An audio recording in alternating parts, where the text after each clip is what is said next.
खरा भारत पाहायचा असेल तर खेड्याकडे चला, असं महात्मा गांधी यांनी म्हटलं होतं. खेडी स्वयंपूर्ण झाली तर देश स्वयंपूर्ण होईल. त्यामुळे ग्रामीण भागाला स्वावलंबी बनवण्यासाठी केंद्र सरकारकडून विविध योजना आखल्या जातात. बेरोजगारी कमी करण्यासाठी आणि महिलांनाही रोजगार मिळवून देण्यासाठी या योजनांचा मोठा लाभ होत आहे. महाराष्ट्र राज्य खादी ग्रामोद्योग मंडळाकडून पंतप्रधान स्वयंरोजगार योजनेअंतर्गत ग्रामीण भागात स्वयंरोजगारासाठी सर्व प्रकारचं सहाय्य केलं जातं. महाराष्ट्र राज्य खादी ग्रामोद्योग मंडळाच्या माध्यमातून ग्रामीण भागातील जे काही बेरोजगार महिला उद्योजक यांच्यासाठी बेरोजगार दूर करण्यासाठी काही योजना दिल्या जातात. त्यामध्ये प्रामुख्याने भारत सरकारने 15 ऑगस्ट 2008 साली पंतप्रधान रोजगार निर्मिती योजना या योजनेची सुरुवात केली. या योजनेमध्ये विविध प्रकारचे 114 जे काही खादी ग्रामोद्योग मंडळाकडून उद्योग सुरू करता येतात. त्याच्यामध्ये ॲग्रोबेस, पॉलिमर बेस, काही सर्व्हिस उद्योग, अशा उद्योगांना चालना देण्यासाठी 25 लाखापर्यंत अर्थसहाय्य दिले जातं. त्या ठिकाणी ग्रामीण भागातील जे काही होतकरू युवक आहेत त्यांच्यासाठी वयाची अट नाही आहे आणि हे सर्व प्रकरणं राष्ट्रीयकृत बँकेच्या माध्यमातून केले जातात. प्रोजेक्ट ज्यावेळेस करताना खादी ग्रामोद्योग मंडळाच्या माध्यमातून त्यांना एक समजा मार्गदर्शन केलं जातं. त्याच्यानंतर त्यांचा प्रोजेक्ट उभा राहिल्याच्या नंतर त्या ठिकाणी त्यांना जकात माफी दिली जाते, मार्केटिंगसाठी मदत केली जाते आणि शासनाचे जे काही ग्रामीण भागातील जे काही रोजगार निर्मितीचं धोरण आहे हे चांगल्या प्रकारे राबविलं जावं आणि सक्षम पद्धतीने त्या ग्रामीण भागात रोजगार निर्माण व्हावा या उद्देशाने हे सर्व प्रयत्न केले जातात.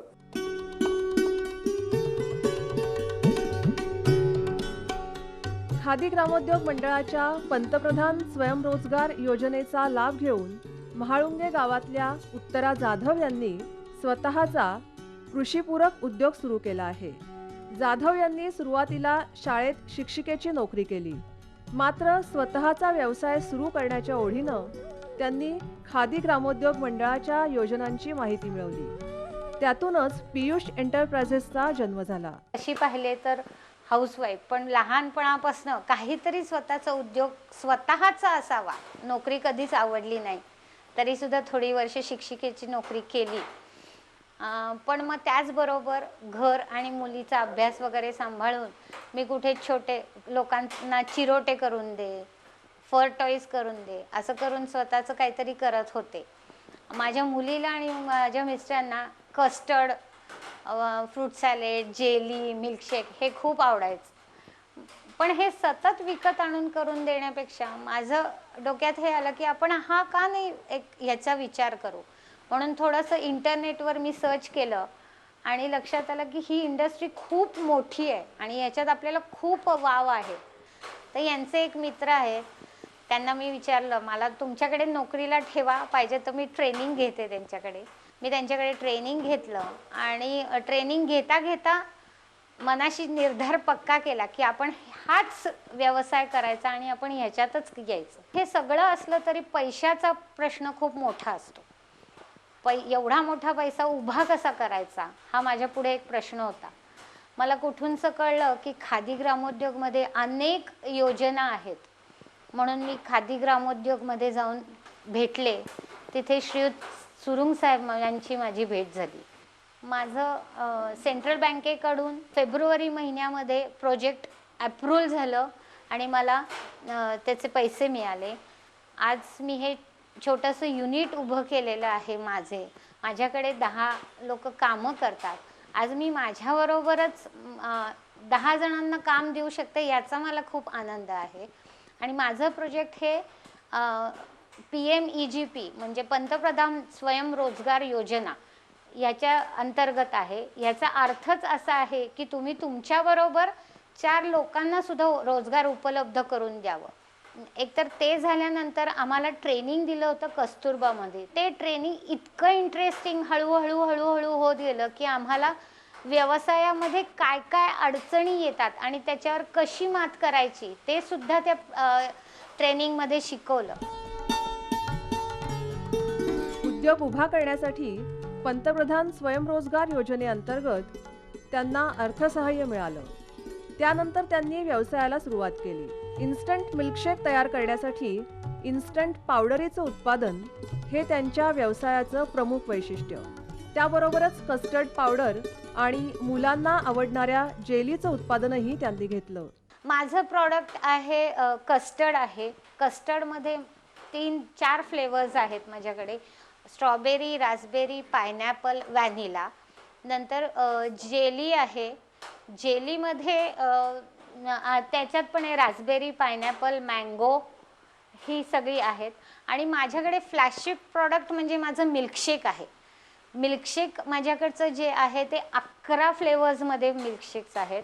आणि तुम्ही मिल्कशेकचं 1 ग्लास घेतलात तर तुम्ही तुमचं जेवण घेतलं नाहीत तरी चालू शकतं. अगदी तुमच्या लहान मुलांपासून वयोवृद्धांपर्यंत हे चालू शकतं. आणि हे इन्स्टंट आहे. माझ्याकडचं जे काय आहे ते सगळं इन्स्टंट आहे. म्हणजे 5 मिनिटात सुद्धा तुम्हाला तयार करायला लागणार नाही. मिल्कशेक दुधात मिक्स करायचं आणि घ्यायचं. त्याला काहीही करावं लागत नाही. साखर नाही, काही नाही. आणि सगळं ॲग्रो बेस आहे. जेलीमध्ये मी जे आहे माझ्याकडे व्हेज जेली असते. त्याच्यातलं ते कॅरागिनन म्हणून जे वापरतात ते कॅरागिनन समुद्राच्या तळाशी उगवतं आणि ते सुद्धा नॅचरल असल्यामुळे त्याच्यावर ते मी जेलीमध्ये यूज करते. जेलीसुद्धा एकदम इन्स्टंट आहे. फक्त पाण्यात जेली घालायची, 2 मिनटं उकळलं की जेली काढून खाली ठेवायची. तसंच कस्टर्ड पण आहे.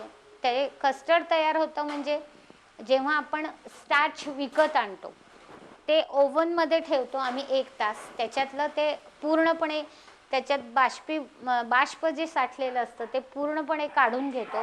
त्याच्यानंतर सीवरमध्ये ते चाळून घेतो. कारण कितीही तुम्हाला डोळ्यांनी जरी दिसत असलं ते चांगलं आहे, स्वच्छ आहे, मऊ आहे, तरी त्याच्यात काही ना काहीतरी निघतंच थोडंफार.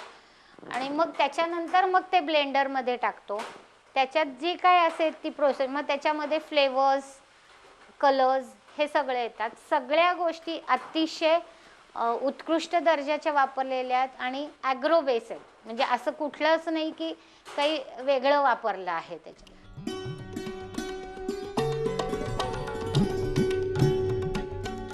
उत्तरा जाधव यांचे पती प्रवीण जाधव त्यांना व्यवसायात मदत करतात. प्रामुख्यानं पॅकिंग आणि मार्केटिंगची जबाबदारी ते सांभाळतात. तसंच पियुषचा ब्रँड बाजारपेठेत रुजण्यासाठीही ते नवनव्या कल्पना प्रत्यक्षात आणण्याचा प्रयत्न करतात. जेव्हा आम्हाला हे प्रोडक्ट्स मार्केटमध्ये आणायचं होतं त्यावेळेस आम्ही सर्वप्रथम हा विचार केला की एखाद्या कंपनीचा किंवा एखाद्या प्रॉडक्टचा हा ब्रँड असतो तर ब्रँड एस्टॅब्लिश करणं इट इज व्हेरी इम्पॉर्टंट. हे अतिशय महत्त्वाचं असल्याकारणानं आम्ही पहिल्यांदा ब्रँडवर थोडासा भर दिला आणि सुरुवात आम्ही ह्या योजनेअंतर्गत आम्ही ब्रँडवरनं सुरुवात केली. म्हणजे सुरुवातीला आम्ही 100 ग्रॅम पॅकेट्समध्ये मार्केटमध्ये आम्ही ते प्रॉडक्ट्स आणलं आणि हळूहळू जसजसं हे झालं मग त्याच्यानंतर मार्केटमधून आम्हाला त्याची विचारणा सुरू झाली की बाबा 100 ग्रॅम बरोबर तुमचं 1 किलोचं आणि ह्याचं जर काही पॅक असेल, कारण ह्या कॅटेगरीमध्ये मी specially milkshakes, custard powder, cornflour, baking powder, jelly, icing sugar, cocoa powder, drinking chocolate ह्या योजनेमध्ये किंवा ह्या प्रोडक्ट्समध्ये पॅकिंगपेक्षा 100 ग्रॅमच्या पॅकिंगपेक्षा बल्कचं उत्पादन किंवा बल्कचं कन्झम्पशन वापर हा खूपशा प्रमाणात आहे. आणि वापर करणारी जी लोकं आहेत ती म्हणजे बेकरी आहेत, आईस्क्रीम पार्लर्स आहेत, केटरर्स आहेत, हॉटेल इंडस्ट्रीज आहेत, 5 स्टार हॉटेल्स आहेत, चायनीज गाड्या आहेत. या सगळ्यांचा विचार करून आम्ही बल्कमध्ये प्रवेश केला. साधारण या मार्चमध्ये आम्ही बल्कमध्ये प्रवेश केला आणि आज मितीला आमचं प्रोडक्ट्स हे बल्कमध्ये 1 किलो, 5 किलो, 25 किलो, 50 किलो ह्या कॅटेगरीमध्ये अवेलेबल आहे. आणि ह्याचबरोबर सध्या आमचं प्रॉडक्ट जे आहे ते काश्मीरमध्ये माझं प्रोडक्ट्स अवेलेबल आहे, श्रीनगरमध्ये प्रोडक्ट अवेलेबल आहे, चंदीगडमध्ये आहे, दिल्लीमध्ये आहे, हैदराबादमध्ये आहे. आणि महाराष्ट्रामध्ये जर विचार केला तर महाराष्ट्रामध्ये सांगली, कोल्हापूर, सातारा, कराड, त्याचबरोबरी मराठवाडा, विदर्भ या ठिकाणीही म्हणजे औरंगाबाद, नांदेड, परभणी, जालना, नगर या विभागामध्ये या जिल्ह्यांमध्ये हे प्रोडक्ट अवेलेबल आहे.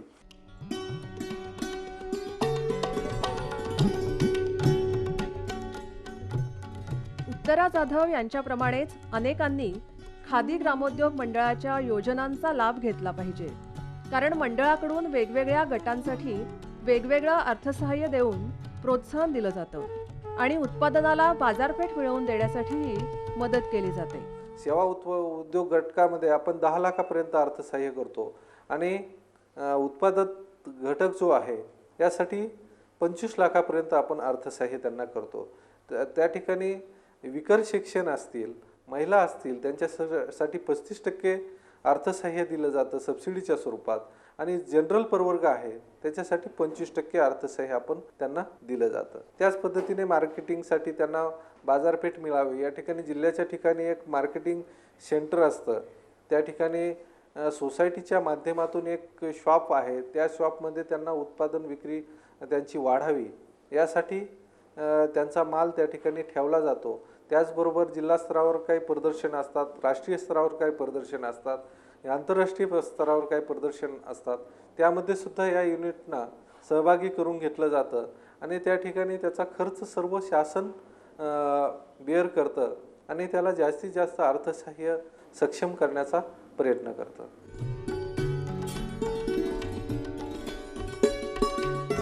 देशाला स्वयंपूर्ण बनवण्यासाठी ग्रामीण भागात मागेल त्याला रोजगार मिळवून देण्यासाठी अनेक योजना आखल्या गेल्या आहेत. गरज आहे ती धाडसानं आपलं पाऊल पुढं टाकण्याची.